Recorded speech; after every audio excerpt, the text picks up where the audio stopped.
آپ اللہ کی طرف سے وہ مدد بنے جو اللہ اپنے اچھے انسانوں کو پہنچاتا ہے، اور وہ اگر آپ اس کا اعلی کار نہیں بنیں گے، آپ اس کا کام کرنے والے نہیں بنیں گے، تو کوئی اور بن جائے گا، کیونکہ میں نے کل آپ کو بتایا ہے کہ یہ تو دنیا کی تقدیر ہے۔ ہم سے پوچھ اس کی ہوگی کہ جس وقت میں ہم اس دنیا میں جی رہے تھے، اس وقت میں ہم نے کیا کوشش کی تھی۔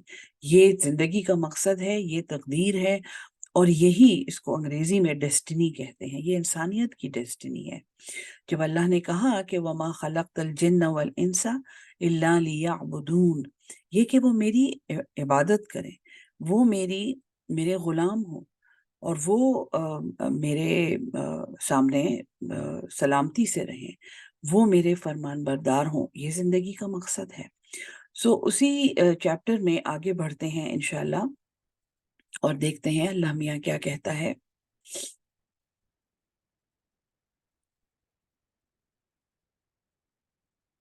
جی،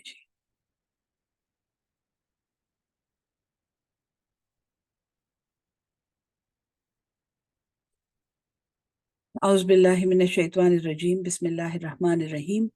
آیت نمبر 158۔ ان الصفا، بے شک صفا ایک پہاڑی کا نام ہے۔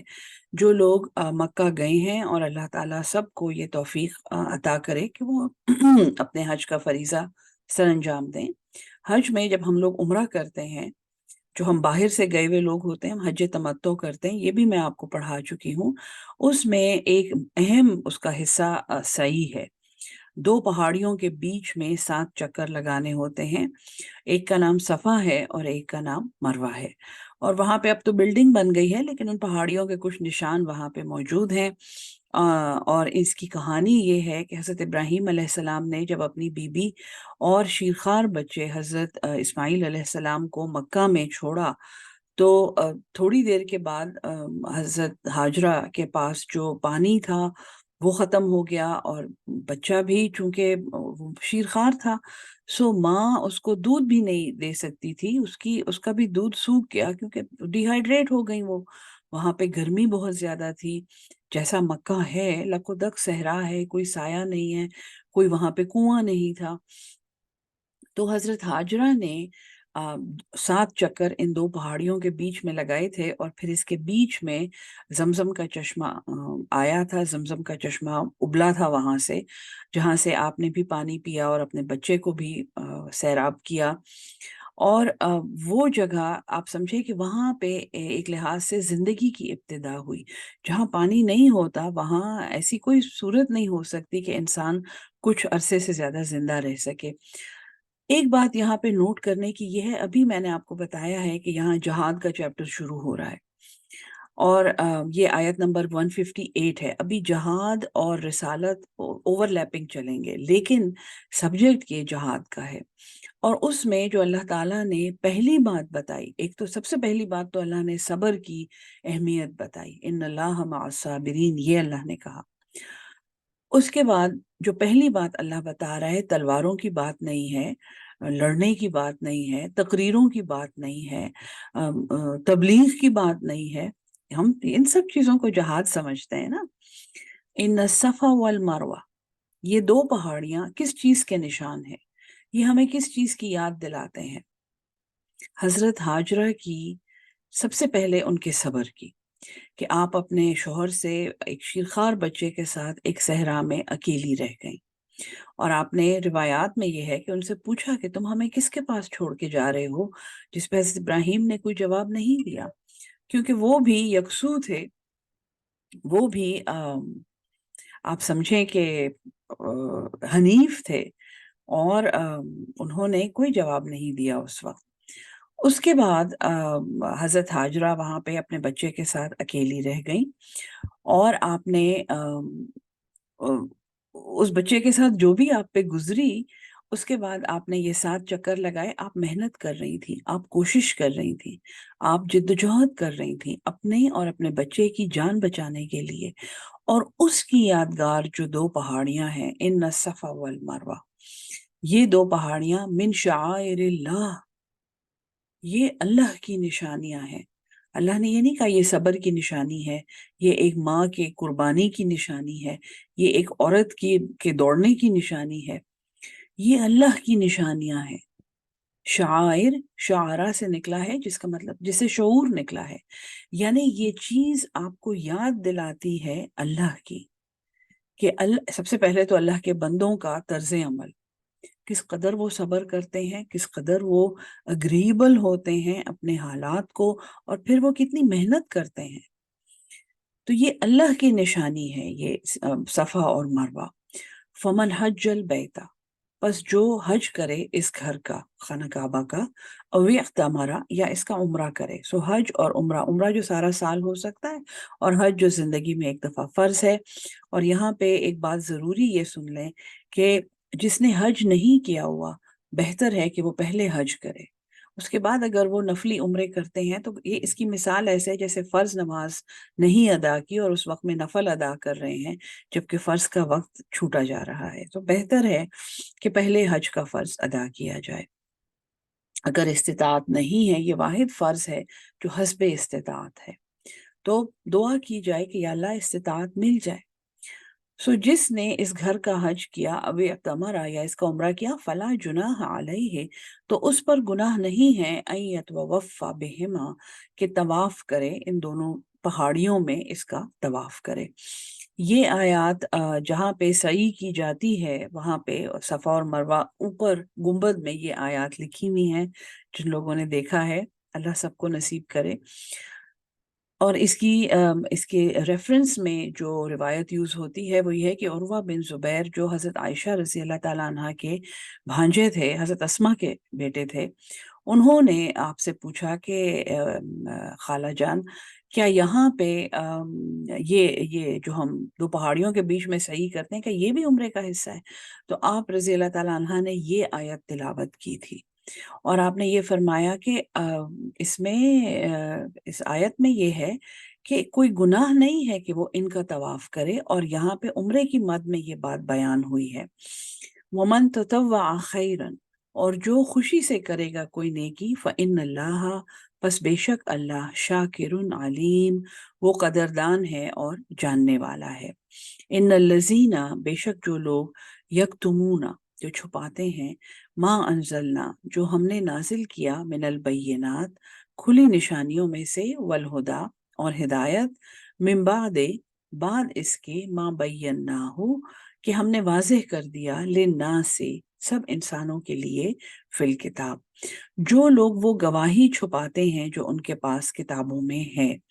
اور بنی اسرائیل کے بارے میں یہ یاد رکھیں کہ وہ حضرت ہاجرہ کو ایک لونڈی کہتے تھے، ایک خادمہ کہتے تھے، اللہ معاف کرے اس سے بھی برا کہتے ہیں، اور اس کا بیٹا یعنی جو حضرت ابراہیم علیہ السلام کے صاحبزادے حضرت اسماعیل ہیں، وہ ان کو پیغمبر نہیں مانتے۔ اور یہ سب باتیں ان کی کتابوں میں موجود ہیں۔ جو نازل کیا انہوں نے کھلی نشانیوں میں سے اور ہدایت میں اللہ نے، اور پھر وہ ایک کتاب میں بھی آ گیا، فی الکتاب آیا ہے، ٹھیک ہے۔ اب قرآن ہمارے ہاتھ میں ہے، توراہ اور انجیل بنی اسرائیل کے ہاتھ میں تھی۔ انجیل کو بھی بری طرح مسخ کیا گیا ہے، اور توراہ کی بھی اصل شکل بالکل بدل دی گئی ہے۔ اولئک، یہی وہ لوگ ہیں، یلعنہم اللہ، لعنت کرتا ہے ان پہ اللہ۔ ابھی شروع میں نے آپ کو بتایا تھا کہ سب سے بڑا جہاد تو ہمارا یہ ہے کہ ہم اس قوم کے تسلط سے نکل جائیں جس پہ اللہ نے لعنت کی ہے، اور اس جہاد کی ابتدا ہو چکی ہے۔ لوگوں نے اس قوم کی کم از کم تجارتی سامان کا، آپ سمجھیں، ایک مائکرو لیول پہ انکار شروع کر دیا ہے۔ ان لوگوں کے ارادے اور ان کی نیتیں ایک جہاد میں شامل ہو رہی ہیں، اور یہ بہت ہی ایک خوشائن بات ہے۔ یہ وہ لوگ ہیں جن پہ اللہ نے لعنت کی ہے، وَيَلْعَنُهُمُ اللَّاعِنُونَ، اور ان پر لعنت کرتے ہیں وہ سارے جو لعنت کر سکتے ہیں، جو لعنت کرنے والے ہیں۔ اس میں روایات میں یہ ہے کہ اس میں دنیا کی ہر مخلوق شامل ہے، اور آج کل فی زمانہ اگر آپ دیکھیں جو ان کی بزنس ٹیکٹکس ہیں، اور جو یہ جس طرح انہوں نے لوگوں کی زندگیوں کو اور ان کی صحتوں کو اور ان کی ہر کیپیبلٹی کو نقصان پہنچایا ہے۔ جو یہ دوائیاں بناتے ہیں اس کے سائیڈ ایفیکٹس دیکھیں، جس قسم کی میڈیکل کی پریکٹس یہ لوگوں کو پڑھاتے ہیں، جس قسم کی خوراکیں یہ بناتے ہیں۔ دودھ کے پاسچرائزیشن کا عمل جب انہوں نے ایجاد کیا تھا تو قدرتی دودھ لوگوں کو ملنا بند ہو گیا، بوتلوں میں اور ڈبوں میں دودھ، حتیٰ کہ دودھ تو بہت بڑی بات ہے، اب تو پانی بھی پلاسٹک کی بوتلوں میں ہمیں ملتا ہے۔ اللہ کی طرف سے پیدا ہوا خالص پانی جو چشموں میں اور دریاؤں میں ابل رہا ہے، وہ ان کی انڈسٹریز کی وجہ سے سارا خراب ہو کے اس قابل نہیں رہا کہ ہم وہ پی سکیں، اس لیے ہم نیسلے کی پلاسٹک کی بوٹلز خریدتے ہیں اور اس میں پانی پیتے ہیں۔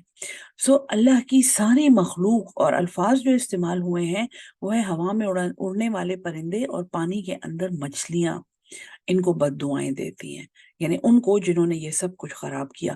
آپ آج اگر ماحولیاتی آلودگی کے بارے میں پڑھیں، انوائرمنٹ کے بارے میں پڑھیں، پولوشن کے بارے میں پڑھیں، اپنے شہروں کو دیکھیں، کیا حشر ہو گیا ہے ان کا۔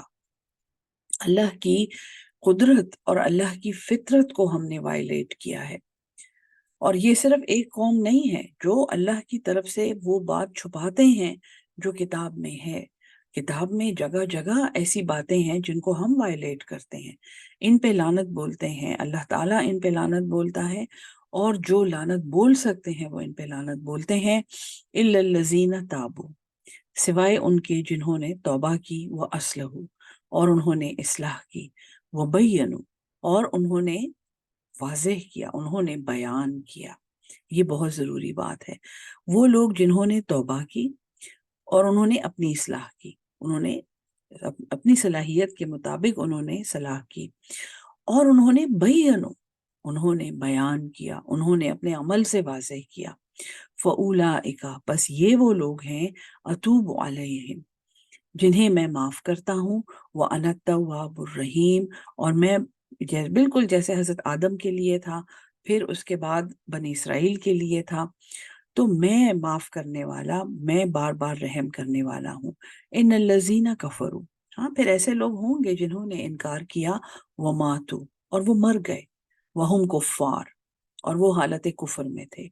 اولئک، یہی وہ لوگ ہیں، علیہم لعنت اللہ، ان پر اللہ کی لعنت ہے، والملائکۃ، اور فرشتوں کی، والناس اجمعین، اور انسانوں کی، سب کے سب، خالدین فیہا، ہمیشہ یہ اس میں رہیں گے۔ بڑی خوفناک بات ہے، اسی لیے لوگ کہتے ہیں کہ یا اللہ خاتمہ ایمان پہ نصیب کر، یا اللہ مرتے وقت جو ہے کلمہ شہادت نصیب کر دے۔ بات یہ ہے کہ جو زندگی جو ساری جس طرح گزاری ہے، مرتے وقت وہی حالات ہوں گے۔ اگر کوئی کافر، اگر کوئی ظالم مرنے سے پہلے ایک کاغذ پہ پڑا ہوا کلمہ شہادت پڑھ لے، بہت بڑی خوش نصیبی ہوگی اس کی، اور ہمیں نہیں پتا کہ اس کے ساتھ کیا معاملہ ہوگا، لیکن اللہ نے جو حساب لینا ہے وہ اپنی جگہ اٹل ہے، اور ہمارا اس پہ ایمان ہے۔ جب جو حالت کفر میں مر گیا تو یہ ہیں جن پہ اللہ کی لعنت ہے، اور فرشتوں کی، والناس اجمعین، اور لوگوں کی، سب کے سب، خالدین فیہا، یہ ہمیشہ اس میں رہیں گے۔ لا یخفف عنہم العذاب، ان سے عذاب ہلکا نہیں کیا جائے گا، ولا هم ینظرون، اور نہ ہی یہ مہلت دیے جائیں گے۔ وَإِلَٰهُكُمْ إِلَٰهٌ وَاحِدٌ، اور تمہارا الہ تو ایک ہی ہے، تمہارا معبود تو وہی معبود حقیقی ہے جو حضرت آدم کا تھا، حضرت نوح کا تھا، حضرت ابراہیم کا تھا، عیسیٰ اور موسیٰ کا تھا، اور اب حضور صلی اللہ علیہ وسلم بھی اسی کی توحید پڑھا رہے ہیں۔ لا الہ الا ہوا، اس کے سوا کوئی معبود نہیں ہے، الرحمن الرحیم، جو رحمان ہے، بے پناہ رحم کرنے والا ہے، اور بار بار رحم کرنے والا ہے۔ اب یہاں پہ بالکل جیسے آیت 21 اور 22 میں عقلی دلائل آئے تھے، اور پھر یہ تھے کہ فَاعْبُدُوا رَبَّكُمُ الَّذِي خَلَقَكُمْ وَالَّذِينَ مِن قَبْلِكُمْ، یاد ہے آپ کو جہاں پہ، اور پھر اس کے اینڈ میں یہ آیا تھا فَلَا تَجْعَلُوا لِلَّهِ أَندَادًا، تو تم پھر اللہ کے لیے شریک نہ بناؤ۔ وہی بات اب یہاں پہ، اور یا ایھا الذین آمنوا سے خطاب تھا۔ جب یہ سبق شروع ہوا ہے تو یہ جہاد کا سبق ہے، اور اس کا خطاب، اس کے مخاطب ہم ہیں۔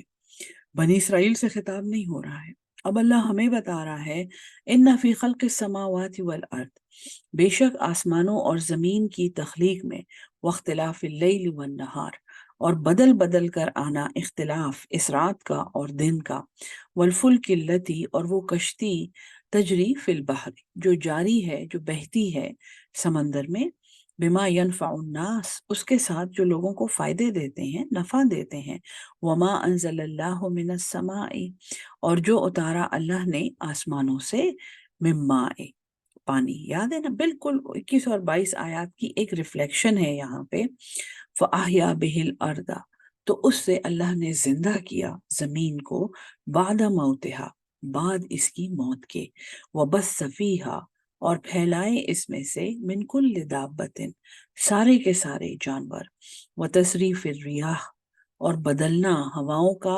والسحاب، اور بادلوں کا، المسخر، وہ جو تابع ہیں، مسخر ہیں، بین السماء والارض، وہ بادل جو آسمانوں اور زمین کے بیچ میں پابند ہیں، لآیات، البتہ نشانیاں ہیں، لقوم یعقلون، اس قوم کے لیے جو عقل سے کام لیتے ہیں۔ سو اہل ایمان کو عقلی دلائل دے کر اللہ تعالیٰ اب ایک بیان کرتا ہے، اللہ تعالیٰ ایک حکم دیتا ہے، بالکل دیکھیں یہاں پہ، آپ دیکھیں اب اللہ کیا کہتا ہے، وَمِنَ النَّاسِ، اور لوگوں میں سے، مَن يَتَّخِذُ، جس نے بنا لیے، من دون اللہ اندادا، وہاں پہ کیا حکم تھا، فَلَا تَجْعَلُوا لِلَّهِ أَندَادًا وَأَنْتُمْ تَعْلَمُونَ، اللہ کے شریک نہ بناؤ اور تم تو جانتے ہو۔ اللہ کہتا ہے کہ بنی اسرائیل کا بیان جاننے کے بعد، سب پیغمبروں کا بیان جاننے کے بعد، بیت اللہ کو دیکھنے اور جاننے کے بعد بھی جو کفر پہ قائم رہا، جس نے دین ابراہیمی نہیں اختیار کیا، اللہ کی توحید اس نے نہیں ایکسپٹ کی، اور توحید میں نے آپ کو ڈیٹیل میں پڑھائی تھی، یہ صرف شرک جہری نہیں ہے کہ ہم بتوں کے سامنے نمازیں پڑھ رہے ہیں، شرک خفی، یہ میں نے آپ کو ڈیٹیل میں پڑھایا تھا، کہ وہ شرک جس میں ہم اللہ کے علم میں کسی کو شریک سمجھیں، ہم یہ سمجھیں کہ اللہ کے علاوہ بھی کوئی میرا حال جانتا ہے، اور پھر جب چونکہ وہ حال جانتا ہے تو اس کا کچھ تصرف بھی ہے، وہ میرے حالات میں کوئی تبدیلی بھی لا سکتا ہے۔ ہم ناجائز سفارشیں کرتے ہیں، ہم رشوتیں دیتے ہیں، ہم لوگوں کے حق مارتے ہیں، ہم لائنیں کاٹ کے اس میں سے آگے جاتے ہیں، کیونکہ ہمیں فلاں نے فون کیا ہوا ہے، یہ لیں جی میرے فون پہ فلاں کا فون ہے، فلاں افسر جو ہیں، فلاں ناخدا جو ہیں اس دنیا کے، ان کے پی اے کا فون ہے، یہ لیں اور مجھے لائن کاٹنے دیں۔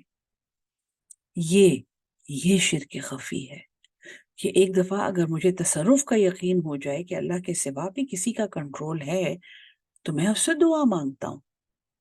لوگ قبروں کو سجدے کرتے ہیں، پتھروں کو سجدے کرتے ہیں، لوگ جا کے زندہ لوگوں کو جو کرسیوں پہ بیٹھے ہوتے ہیں ان کی طرح، ابھی ابھی کچھ کھا کے آئے ہوتے ہیں، ابھی ابھی کہیں باتھ روم سے بھی ہو کے آئے ہوتے ہیں، ان کو سجدے کرتے ہیں لوگ۔ اس سے زیادہ میں آپ کو یہاں پہ اس مختصر وقت میں نہیں سمجھا سکتی۔ سو من الناس من یتخذ من دون اللہ اندادا، اور انداد کی ایک بڑی لطیف مثال یہاں پہ سن لیں اچھی طرح، ہمارا سب سے بڑا انداد ہمارا اپنا نفس ہے۔ ہم صبح کی نماز کے لیے نہیں جاگ سکتے، کیونکہ ہمیں نیند، ہم سے کب پیار ہے، ہاں نیند تمہیں پیاری ہے، کس قدر گراں تم پہ صبح کی بیداری ہے، علامہ اقبال بھی، ہم سے کب پیار ہے، اللہ کہہ رہا ہے جواب شکوہ میں، ہم سے کب پیار ہے، ہاں نیند تمہیں پیاری ہے۔ اذان ہو گئی ہے، الصلاۃ خیر من النوم 2 دفعہ بول دیا گیا ہے، نہیں میری ابھی نیند نہیں پوری ہوئی، اللہ تو غفور الرحیم ہے، معاف کیجیے گا۔ سو جس نے اللہ کے سوا اس کے شریک بنا لیے، یحبونہم، وہ ان سے ایسی محبت کرتے ہیں کہ حب اللہ، جیسے اللہ سے محبت، جیسے اللہ سے محبت کا حق ہے۔ اور یہ جہاد کا چیپٹر ہے، ابھی جو آپ کو سبق پڑھایا جائے گا یہاں پہ، یہ جہاد کی روح ہے۔ اللہ کی راہ میں محنت وہی لوگ کر سکتے ہیں جن کو یہ آیت سمجھ آئی بھی ہو۔ اللہ کی راہ میں جدوجہد کرنے کا مطلب وہ لوگ سمجھتے ہیں۔ والذین آمنوا، اور جو ایمان والے ہیں اشد، یہ بڑے شدید ہیں. شد جب کسی لفظ پہ لگ جاتا ہے نا، جیسے اکا یا اکا، اما یا اما، وہ اس پہ زور آ جاتا ہے. شدید، اشد حب للہ، وہ بڑے شدید ہوتے ہیں اللہ کی محبت میں. ان کے لیے اللہ ایک ایسی پرائیورٹی ہوتا ہے جس کے سامنے اور کوئی پرائیورٹی نہیں آ سکتی. اللہ کا حکم ہے یہی کرنا ہے، یہ سچ ہے یہی بولنا ہے، یہ اصول کی بات ہے یہی کرنی ہے. بزنس میں نقصان ہو رہا ہے، اللہ کے حکم کے خلاف ورزی نہیں کرنی، سود نہیں لینا، سودی سودا نہیں کرنا، ناجائز منافع نہیں لینا، ذخیرہ اندوزی نہیں کرنی. یہ بہت بہت بڑا سبجیکٹ ہے کہ اللہ کی محبت میں شدید کون سے لوگ ہوتے ہیں. یہاں آپ کو میں ایک جملے میں یہ صرف بتا سکتی ہوں، یہ وہ لوگ ہوتے ہیں جن کی ہر پرائیورٹی لسٹ میں سب سے اوپر نمبر 1 اللہ ہوتا ہے. اور جو لوگ یہ نہیں کرتے وہ کیا ہوتے ہیں؟ لوگ کہتے ہیں نا کہ پتہ نہیں ہم شدید ہیں کہ نہیں ہے، پتہ نہیں. اور یہ شدید لوگ کیسے ہوتے ہیں؟ وَلَوْ يَرَى الَّذِينَ ظَلَمُوا، اور اگر یہ بات سمجھ نہیں آ رہی ہے کسی کو اور وہ اللہ کو اپنی پرائیورٹی نہیں بنا پا رہا، تو فَتَكُونَ مِنَ الظَّالِمِينَ، تو تم ہو جاؤ گے ظالموں میں سے. اللہ پڑھا چکا ہے، اگر میری حدود کا پاس تم نے نہیں رکھا، وَلَا تَقْرَبَا هَٰذِهِ الشَّجَرَةَ، وہ درختوں سے بھرے ہوئے باغ میں اللہ تعالیٰ نے ایک درخت، ایک حد دکھائی اور کہا کہ دیکھو وہاں نہیں جانا، اور اگر تم وہاں چلے گئے فَتَكُونَ مِنَ الظَّالِمِينَ، تو تم ہو جاؤ گے ظالموں میں سے. وَلَوْ يَرَى الَّذِينَ ظَلَمُوا، اور جب دیکھیں گے وہ لوگ جنہوں نے ظلم کیا، یعنی وہ اللہ کو اپنی پرائیورٹی نہیں بنا سکے. اِذَا يَرَوْنَ الْعَذَابَ، جب وہ دیکھیں گے اس عذاب کو، یعنی یہ سمجھ بعض لوگوں کو اس وقت آئے گی جب وہ ایکچولی اس عذاب کو دیکھ لیں گے. اللہ سے محبت انہیں ساری عمر نہیں سمجھ آئی، اللہ سے ڈر وہ کچھ سمجھتے تھے، اللہ سے ڈرتے تھے تو کچھ اعمال کرتے رہتے تھے، لیکن اللہ سے محبت انہیں نہیں سمجھ آئی. یہ دین ہے اور یہ دنیا ہے، اور ہم تو ظاہر ہے دنیا کے رہنے والے لوگ ہیں، اور اللہ تو غفور الرحیم ہے. یہ فلسفے میں ٹھارتے ہیں وہ. تو جب وہ اس عذاب کو دیکھیں گے تو انہیں اس وقت سمجھ آ جائے گی، ان القوت، بے شک ساری قوت، ساری طاقت، للہ، اللہ ہی کے لیے ہے، جمیعا، سب کی سب. بڑی خطرناک آیات ہیں یہ. اگر دنیا میں نہیں سمجھ آئی نا کہ سب قوت اللہ کی ہے، تو وہاں اچھی طرح سمجھ آ جائے گی. وہاں پہ اللہ تعالیٰ نے پورا انتظام کیا ہوا ہے. وَأَنَّ اللَّهَ، اور یہ کہ اللہ شدید العذاب، جیسا وہ تم پہ انعام کرنے میں اور دنیا میں تمہارا سپورٹ کرنے میں شدید ہے نا، ویسا ہی شدید وہ عذاب بھی بنا سکتا ہے. سب کچھ اس نے تمہیں دیا ہوا ہے، کس چیز کی کمی ہے؟ حسن ہے، وقت ہے، تعلیم ہے، ڈگریاں ہیں، سرٹیفکیٹس ہیں، نوکریاں ہیں، پروفیشن ہے، سب کچھ اس نے تمہیں دیا ہوا ہے.